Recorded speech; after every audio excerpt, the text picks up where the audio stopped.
The Toyota Supra. And when I say Toyota Supra, I mean specifically the A80 model, the one manufactured from 1993 to 2002. A car from my childhood that I have adored and adore to this day. It's always been one of my dream cars. I've always wanted one. I still want one. And so when Toyota released the news that they're bringing the Supra back, because the Supra has been gone since 2002, that's 18 years, a huge void that needs to be filled with Toyota Supra. So I figured they were gone 18 years, so they're gonna come back, and it's gonna be awesome, and it's gonna be amazing, and it's gonna be brilliant, right? That's what I thought.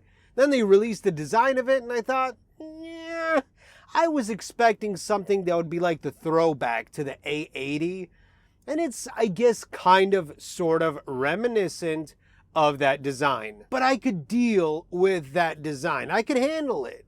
But then I learned that the new 2020 Toyota Supra is nothing more than a goddamn BMW Z4. In fact, the whole car is manufactured and built and put together by BMW with BMW parts. Now, Toyotas generally are not that expensive to fix.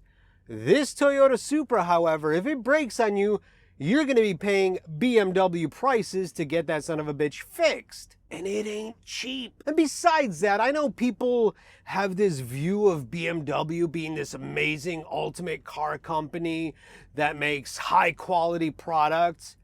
Well, they do make higher quality stuff than, say, Dodge and pretty much everything Chrysler does and Chevy.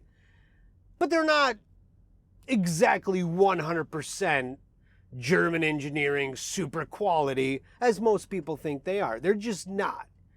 And so now somebody that is buying a Toyota and thinks they're going to get that, renowned Toyota quality, well, they're not. They're getting the BMW quality, which is nowhere near as good as Toyota. And so basically, what's the point of buying a Toyota Supra when there's nothing Toyota Supra about it? Why would you do that? Why? Toyota needed to make a super triumphant return with the Toyota Supra that's been gone 18 years. But they totally flatlined that comeback. And as the title of this video says, what does the Toyota Supra and Unsolved Mysteries have in common? Well, now we're going to jump over to the topic of Unsolved Mysteries, because much like the Toyota Supra of my childhood, the comeback of Unsolved Mysteries has also been a massive disappointment. Unsolved Mysteries is a television show that was hosted by Robert Stack from the late 80s into the... I gotta look that up. It ran from 1987 to 2002, and it was hosted by Robert Stack, who was absolutely brilliant at his role or hosting that show. His delivery, his tone of voice, everything he did, it was just amazing. Every week I would watch that show as a kid, and every week after every episode I felt like I was either going to be murdered, abducted by a Sasquatch, abducted by aliens,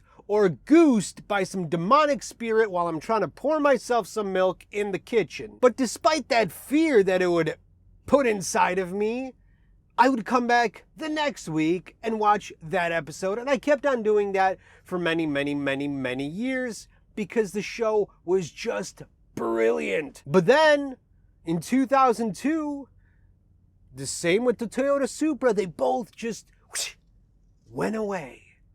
But then the Toyota Supra came back this year. Disappointing, rubbish. Unsolved Mysteries also came back this year on Netflix. And when I read about it about 6 months ago, that Netflix was greenlighting the project, I was very excited because Netflix is known for their high production values. And so Unsolved Mysteries, the new version, was released July 1st, 2020, just a few days ago, really. I was still home, so me and my fiance watched it, and much like the Toyota Supra of 2020, the Unsolved Mysteries of 2020 was also a massive disappointment. all the intrigue, all the mystery, all that was just gone. I felt like I was watching an episode of Dateline or any other true crime show that's all documentary style. I mean, granted, the cinematography was great. The biggest problem, though, and hell, even the reenactments were okay. They were kind of vague in the periphery, kind of mysterious. They were well done. But the biggest problem is that you have these people telling these stories. And their stories, they have some horrible things that happen to them. Some bad things happen. And I feel for those people. They're going through something very horrible, something I can't even imagine. But the problem is that they tell these stories, and it's a story that doesn't require 1 hour to be told, but somehow the directors and the producers managed to stretch this story out into 1 hour segments. And by the end of it, I'm just spaced out. I've lost interest. These stories do not require 1 hour to be told, not even half an hour. And they also sort of take the story in one direction, and then they switch around and go in the opposite direction. They were making you think one thing one way, but the truth is this way. And I guess that's what passes for great storytelling these days. You know, they do a whole M. Night Shyamalan kind of thing, like, ooh, what a twist! Just no. Shame on you, Toyota, and shame on you, Unsolved Mysteries. You are both a massive disappointment. But it's fine, because personally in my life, I'm not met with a whole lot of disappointment, simply because I don't carry around any expectations. Therefore, you can never be disappointed. So I can allow those two disappointments to pass into my life and just deal with them by just living with those facts. But I'm not going to buy a Toyota Supra. I mean, I would if it actually had some Toyota Supra pedigree in it, but there's none. There's not even any Toyota in it except the design, which, okay, the design, not the greatest, but it's fine. It can do. But no Toyota Supra pedigree, not buying a Toyota Supra. And as for Unsolved Mysteries, well, I'll probably keep watching it just to see if it gets any better, because there's been a lot of blowback against the show online, so who knows? Maybe they will heed the criticism that the show's getting, or maybe they'll just leave it alone and do as they do. At the very least, get a host for this show, because the host, Robert Stack, can't get him, he's dead, but they could get somebody as brilliant as him. There's plenty of people out there. You know who I would nominate? Christopher Walken. Christopher Walken has that sort of thing about him like Robert Stack did, and I think he would be a fantastic host. So if anybody's got his email, hit him up, tell him to get on Unsolved Mysteries, and we could all move on with our lives in a much better regard. But that's enough ranting from me. If you have enjoyed this video, that's fantastic. If you haven't, I don't really care. But you should give me a thumbs up whether you liked it or not. Just, you know, for posterity. I know that's a big word, so Google it and then come back and hit that like button. And also, if you enjoy my content, please think about subscribing to the channel.